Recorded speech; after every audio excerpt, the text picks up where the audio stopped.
Olá, seja bem-vindo ao canal da Primeira Igreja Batista da Ilha das Flores. Eu sou o pastor Eliomar Paixão e você está na nossa Escola Bíblica Dominical.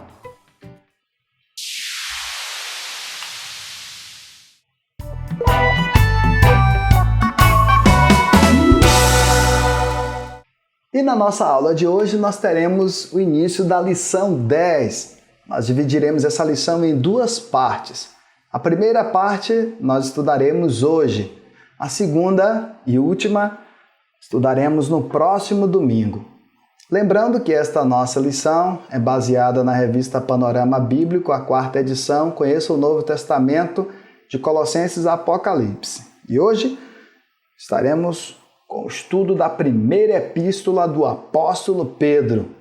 Então, vem comigo. Bem, a princípio, vamos fazer uma introdução para conseguirmos compreender com mais precisão alguns detalhes que nós vamos ver a seguir. Olha só, os evangelhos deixam bem claro para nós que do círculo maior de seguidores, Jesus escolheu 12 homens para serem especialmente treinados por ele e se tornarem aptos a participar de seu ministério e continuar como suas testemunhas posteriormente, depois que ele, Jesus, partisse. E foi exatamente isso que aconteceu.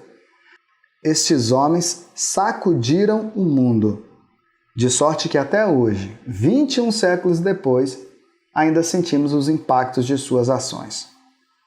Um destes homens chamava-se Pedro. Ele era um simples pescador que morava em Cafarnaum, lugar que Jesus até foi morar posteriormente, depois que foi rejeitado pelos seus conterrâneos nazarenos. Pedro tinha um barco em sociedade com Zebedeu e seus filhos, Tiago e João, que também foram posteriormente chamados por Jesus para se tornarem apóstolos. O barco era um item muito caro na época para se conseguir comprar sozinho. Talvez seja esse o maior motivo da sociedade com Zebedeu e seus filhos. Talvez essa sociedade pudesse ser da seguinte forma: cada um tinha o seu barco e a sociedade se dava naquilo que eles conseguiam pescar.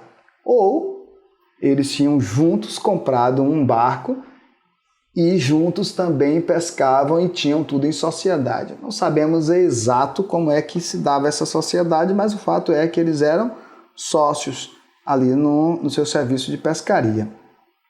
O Pedro, por exemplo, foi um dos primeiros discípulos convidados por Jesus junto com seu irmão André para se tornarem pescadores de homens, como Jesus expressou para eles, para que eles entendessem o que realmente Jesus queria deles. Eles eram filhos de um homem chamado Barjonas e era Pedro um dos 12 discípulos que era casado. Pedro aparece com pelo menos 4 nomes no Novo Testamento. Simão, que era o seu nome em hebraico, ele tinha também ali uma espécie de apelido que em hebraico é chamado de Kefa, que significa rocha e é transliterado para o grego como Cefas. E Petros, dado pelo próprio Jesus, que em português é traduzido por Pedro e também significa pedra, rocha. Então, Pedro aparece com pelo menos esses 4 nomes: Simão, Kefa, Cefas e Petros, que é, como conhecemos, Pedro. Há estudiosos que acreditam que a esposa de Zebedeu, uma mulher chamada Salomé, era irmã de José, que era pai adotivo de Jesus, pois nós sabemos que Jesus era filho de Maria por obra do Espírito Santo, o que torna então José uma espécie de pai adotivo. Se esta suposição de que Salomé, esposa de Zebedeu, é irmã de José, pai adotivo de Jesus, então isso tornaria Jesus, Tiago e João primos de consideração.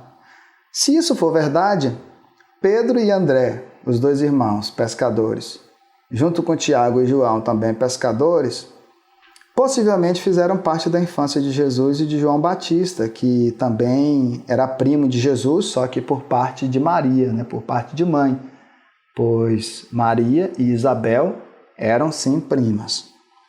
Outra coisa curiosa é o fato de Jesus ter chamado os irmãos juntos para o ministério. Jesus chamou Pedro e André e depois chamou Tiago e João. Mas depois somente Pedro, Tiago e João se tornaram os três homens de maior confiança. André ficou de fora desse selecto grupo.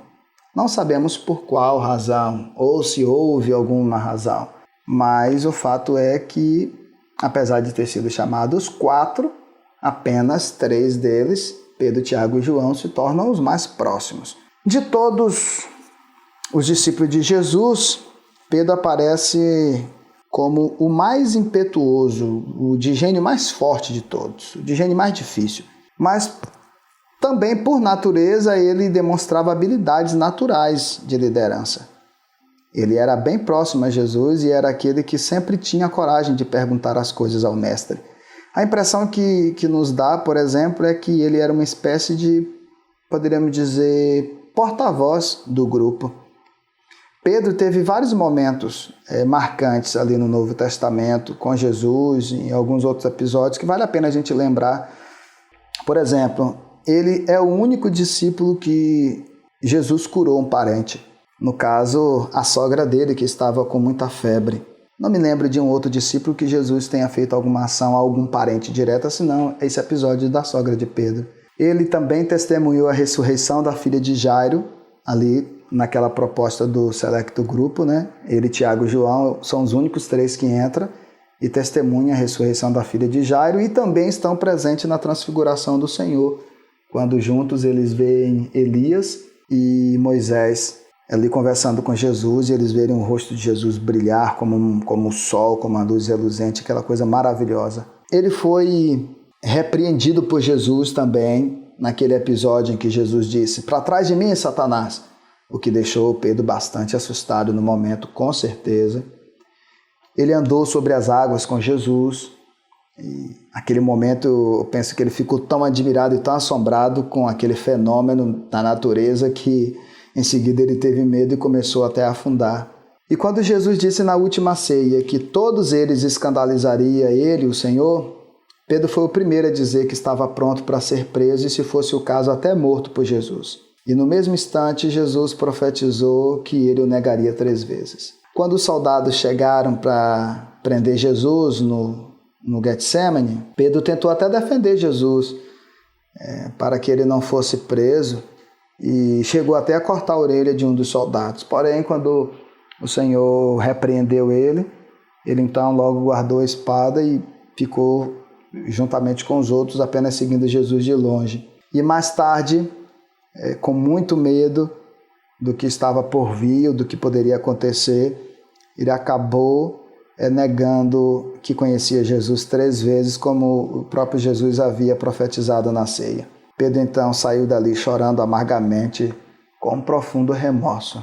Depois disso tudo, não é de se estranhar o fato dele ter ficado com a consciência pesada e sofrendo muito pelo que havia feito. Até que o Senhor ressuscitou e ele teve o privilégio de ser o primeiro dos discípulos a encontrar-se com o Senhor. Outro fato curioso também, que eu me lembro, é que entre os 40 dias que Jesus ainda permaneceu na terra, o Senhor teve uma conversa restauradora com Pedro, deixando claro que ele estava perdoado e que era para ele seguir em frente no ministério que ele havia sido treinado pelo próprio Jesus. Foi Pedro, então, o único dos discípulos que ouviu diretamente de Jesus a ordem: "Cuide das minhas ovelhas".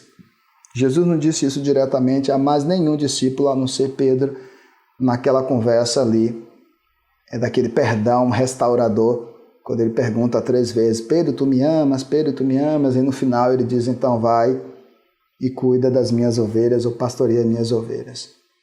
Naquele momento ali, Pedro entende então que Jesus está perdoando ele, e foi exatamente isso que aconteceu.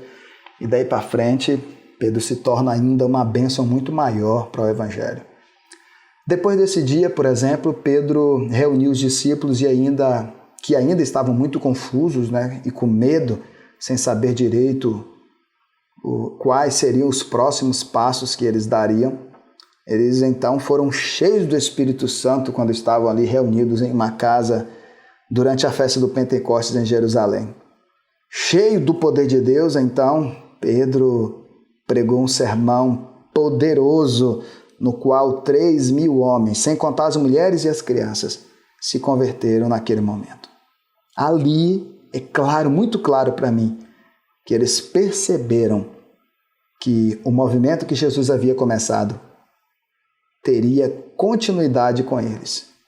E ele, Pedro, naturalmente, se tornaria ali o principal líder desta nova fase sem a presença física de Jesus, que talvez fosse ali uma grande preocupação no início para eles. Enquanto liderava a igreja com os demais apóstolos, ali nos primeiros momentos da história da igreja, vários problemas surgiram no decorrer dos anos. E um deles foi decidir se os gentios que se convertiam deveriam se tornarem judeus e serem circuncidados após o batismo. Nesta questão, eles se dividiam muito, principalmente Pedro com Paulo, porque Paulo tendenciava muito a favor de que os gentios não precisassem passar por este processo. Pedro e a grande maioria acreditava que sim. Bem, isso deu uma confusão danada assim para eles, uma confusão muito grande. E a isso aí nós damos até o nome de controvérsia judaizante. Foi então necessária a intervenção divina para que o impasse fosse resolvido. Ali no capítulo 10 de Atos, por exemplo, nós vemos Pedro hospedado na casa de Simão, o curtidor de couros, recebendo a visita de funcionários de Cornélio, que havia mandado buscá-lo, porque Cornélio recebeu a visita de um anjo que o instruiu a mandar ele lá na casa de Simão, o curtidor, e pegar o Pedro e ouvir o que Pedro tinha para falar. Quando Pedro vai, tem todo ali um diálogo entre Pedro e os funcionários de Cornélio. Também Pedro tem um diálogo ali com o próprio Senhor através da visão. Pedro vê num lençol branco um animal que eles consideravam impuro na época, e ele ouve a voz do Senhor dizendo para ele levantar, matar e comer. Só que ele diz que jamais faria aquilo, porque ele jamais comeria algo impuro. E aí Jesus quebra ele todinho, dizendo para ele que não é para ele continuar chamando de impuro aquilo que Deus havia purificado. E ele começa a entender ali aquele mistério que Jesus queria ali trabalhar no coração dele. E o fato é que ele foi. E quando chegou lá, ele pregou. Cornélio já havia reunido a família, os amigos, todo mundo se converteu no final, foi todo mundo cheio da presença do Espírito Santo de Deus, e aconteceu algo ali tremendo que realmente sacudiu Pedro e posteriormente também a igreja em Jerusalém. Aí depois desse episódio, Pedro relatou essa sua mudança de posição aos líderes lá de Jerusalém, o que acabou ocasionando naquilo que foi considerado o primeiro concílio da igreja. E a decisão foi favorável a Pedro e a Paulo agora, ou seja, aceitando os gentios que eram considerados impuros por eles como irmãos em Cristo, sem aquela obrigatoriedade de outrora. Aqui então acontece aquele que foi considerado o primeiro rompimento entre o cristianismo e o judaísmo. Bem, mesmo pregando em alguns momentos em comunidades gentílicas, como por exemplo em Antioquia, em Roma, Pedro seguiu seu ministério com os judeus. Já Paulo continua muito forte com os gentios, o que, por exemplo, lhe rende até o apelido de apóstolo dos gentios. Uma vez que Pedro foi preso, por exemplo, ele foi sentenciado à morte em Jerusalém. Eu me lembro que a narrativa de Atos diz que um anjo apareceu na prisão e libertou ele. Segundo a tradição, tempos depois de ter exercido um enorme ministério na Igreja de Jesus, este mesmo Pedro foi preso em Roma por volta do ano ali de 68, durante a perseguição liderada por Nero, e foi crucificado de cabeça para baixo, a pedido dele próprio, por não se sentir digno de morrer da mesma forma que o nosso Senhor Jesus. Porém, antes de todo esse episódio de sua prisão e morte, Pedro escreveu 2 cartas a cristãos que, além de estarem sofrendo com a perseguição, provavelmente eles estavam distanciados de outros grupos cristãos. Por isso, é notória, perceptível a tentativa de Pedro em consolá-los, ao transmitir-lhes encorajamento diante de tudo o que estavam passando, dando como, por exemplo, o próprio Senhor Jesus como exemplo e incentivando-os a perseverarem na fé cristã. Ele deu orientações diversas a como agirem em determinadas situações e reafirmando a unidade deles com o corpo de Cristo, que é a igreja. Ele identificava ali também os cristãos como herdeiros das promessas do Antigo Testamento, ou seja, cada um ali eram herdeiros da promessa divina. E é sobre elementos e composição desta carta que nós vamos estudar um pouco, tentar nos aprofundar um pouco hoje e concluirmos então no próximo domingo. Bem, espero que você tenha conseguido captar aí o que eu quis transmitir nesta introdução, nesta síntese, para a gente já ir mergulhando nesse horizonte de 1 Pedro com uma compreensão bem maior. Pensando em uma visão panorâmica da carta, assim, bem por cima, nós temos algumas informações básicas que muito nos ajuda. Por exemplo, a que grupo esta carta pertence? As epístolas gerais. Quem é o autor? Pedro. Nós temos a data dela aqui, aproximadamente entre 60, 64, 68. Pedro está em Roma quando escreve esta carta. O alvo dele era os judeus cristãos da dispersão. O versículo-chave é ao capítulo 1, versículo 3, ou seja, 1 Pedro 1, 3. E a expressão-chave é consolação. Apesar de a palavra sofrimento aparecer muitas vezes, a expressão-chave aqui vai ser a palavra consolação. Qual a fonte que Pedro se utiliza para escrever essa epístola? Possíveis relatos de Silvano. E ele também se inspira na carta de Romanos, uma carta escrita por Paulo. Os personagens principais é o próprio Pedro, Silvano e Jesus Cristo. Qual a relação que esta carta tem com outros livros do Novo Testamento? Por exemplo, 1 Pedro apresenta um pensamento teológico muito próximo das cartas de Paulo, o que sugere até a influência de Silvano na escrita do texto, já que este também participou das cartas que Paulo escreve aos Tessalonicenses. Então parece assim que quando lemos 1 Pedro, parece ter um dedozinho ali do Silas, do Silvano, mas é apenas uma suposição.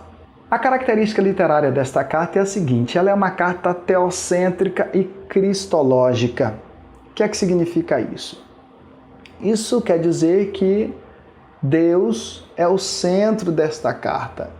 E cristológica é que esta carta ela é baseada em Jesus. Por exemplo, a palavra Deus é usada aqui 39 vezes. E todos os temas são interpretados à luz da obra e experiência terrena de Cristo. Que carta fantástica! Qual a ênfase que o Pedro dá? A ênfase que ele dá é que é preciso viver a santidade em meio ao sofrimento, a exemplo de nosso Senhor, como parte do povo de Deus, tanto na sociedade como na família e na própria igreja. Os destaques desta carta: o exemplo de Cristo no sofrimento. Sofrer, por exemplo, sem pecar.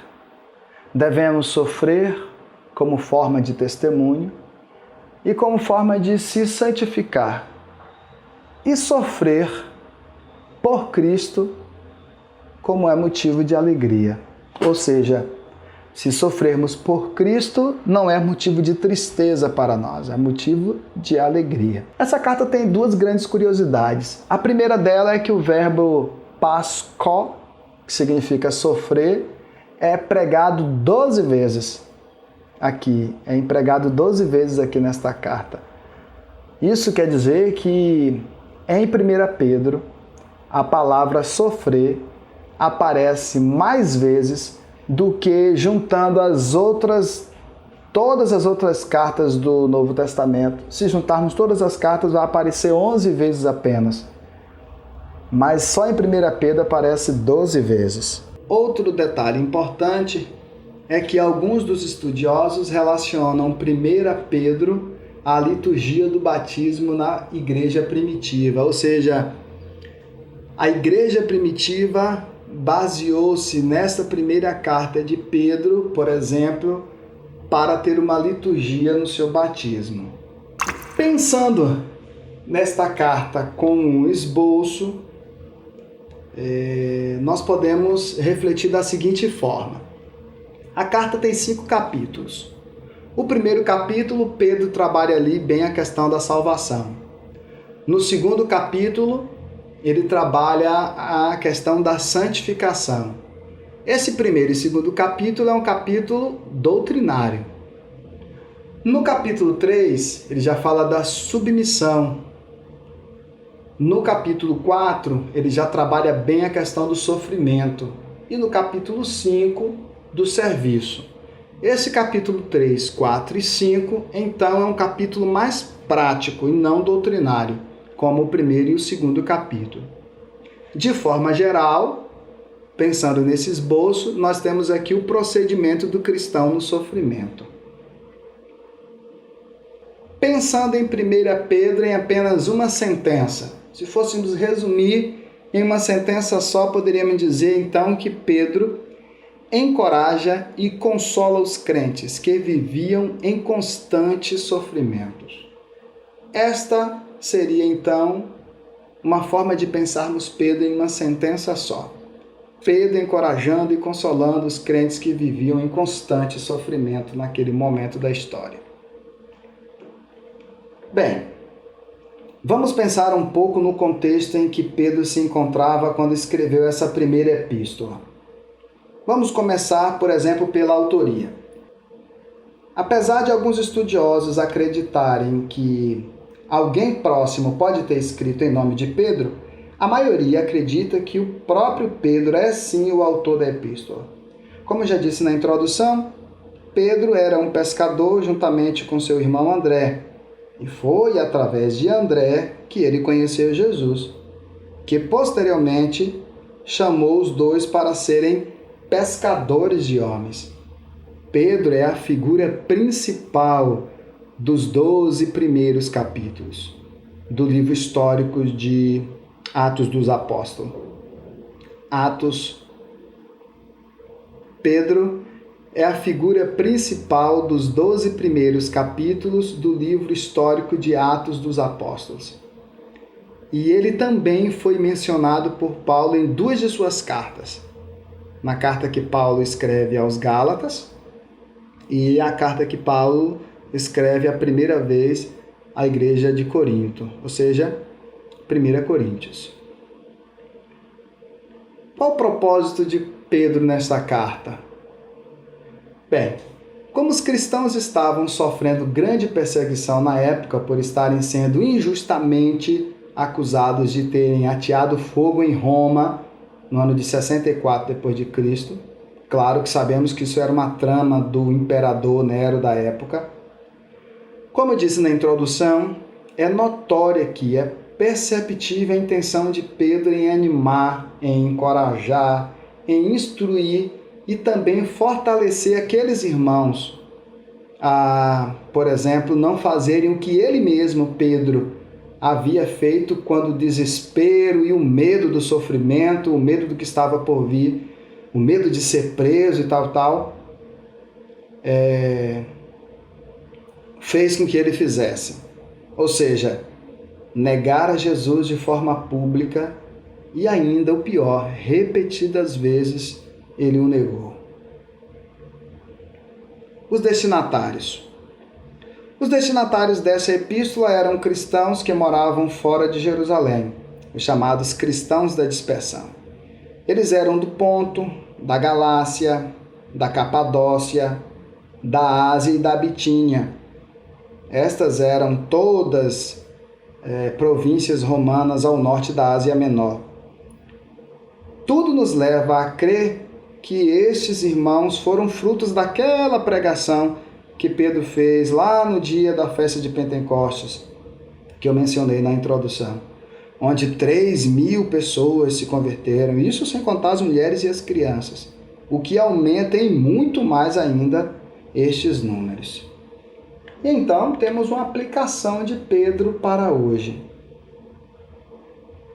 Qual a aplicação?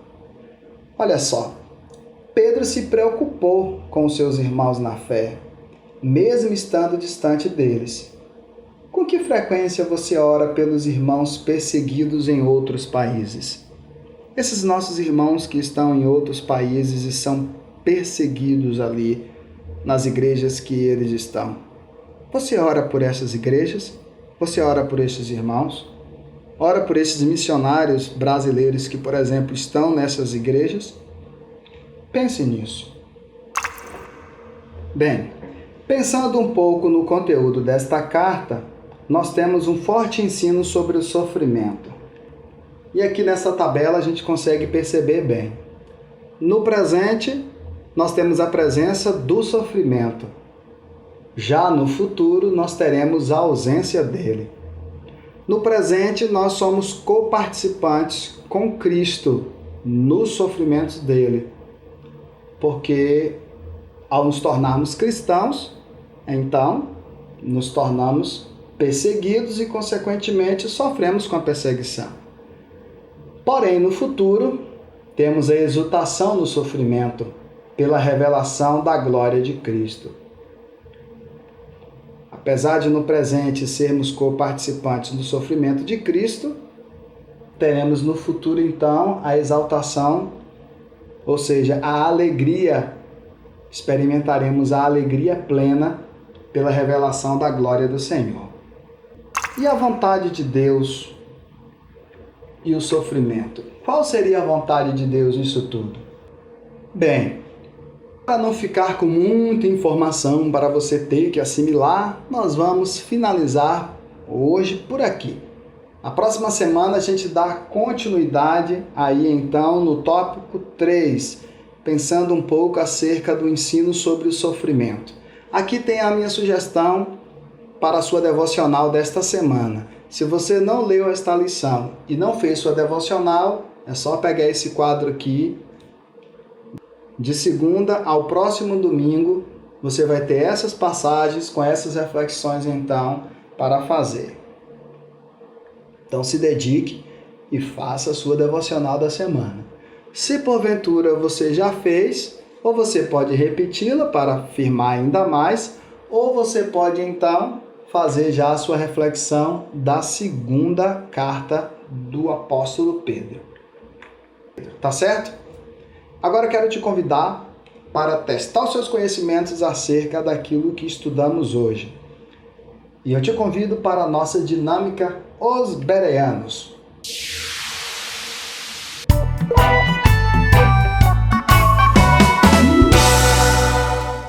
Na dinâmica Os Bereanos você vai ter aquela chance maravilhosa de brincar, aprender brincando aí com a sua família. A questão é a seguinte: quem errar mais vai lavar os pratos agora do almoço de meio-dia de hoje, domingo, ou seja lá qual for o dia que você está assistindo esta aula, tá certo? Cria alguma prendazinha aí tranquila só para a gente brincar e ter um momento de descontração. A gente aprende brincando. Vamos então para a nossa primeira pergunta. Quanto à classificação, a que grupo pertence a primeira epístola de Pedro? As epístolas pessoais, as epístolas pastorais, as epístolas eclesiásticas ou as epístolas gerais? Tempo!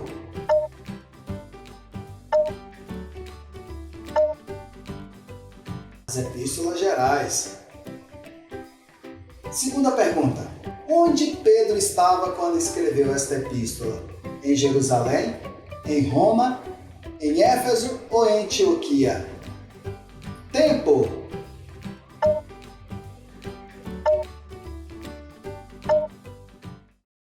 Em Roma.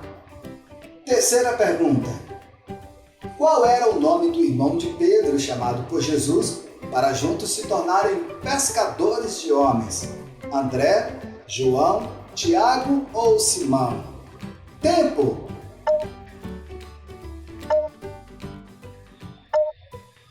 André. Quarta pergunta. Em uma das sessões, 1 Pedro em uma sentença, o que Pedro faz através de sua carta? Encoraja e admoesta? Encoraja e ora? Encoraja e desanima? Ou encoraja e consola? Tempo!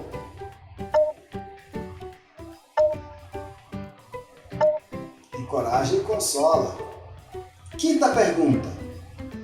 Pedro disse que a fé dos cristãos é muito mais valiosa do que os tesouros, o dinheiro, a prata ou o ouro. Tempo!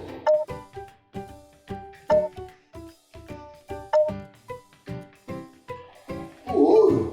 Sexta pergunta.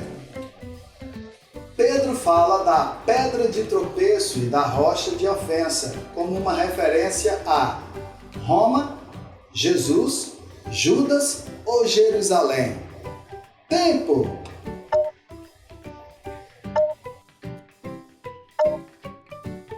Jesus. Sétima pergunta. Acerca das autoridades e governantes, o que Pedro recomenda à igreja? Sujeitar-se, condenar, se rebelar ou amaldiçoar? Tempo!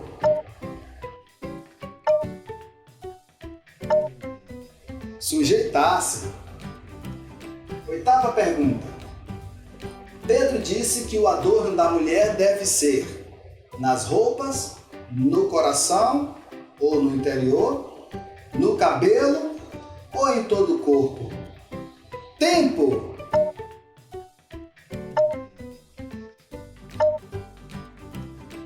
No coração. Nona pergunta. Segundo Pedro, quem quer amar a vida e viver dias felizes deve circuncidar-se, orar e jejuar, ser piedoso ou refrear a língua. Tempo!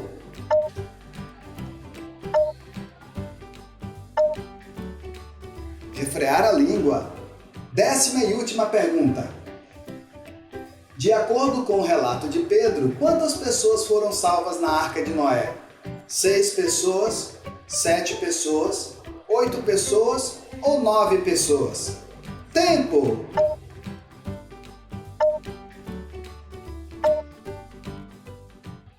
Oito pessoas. Pronto! E por hoje é só. Até o próximo domingo com o estudo da segunda parte desta aula. Te aguardo. Até lá. Tchau!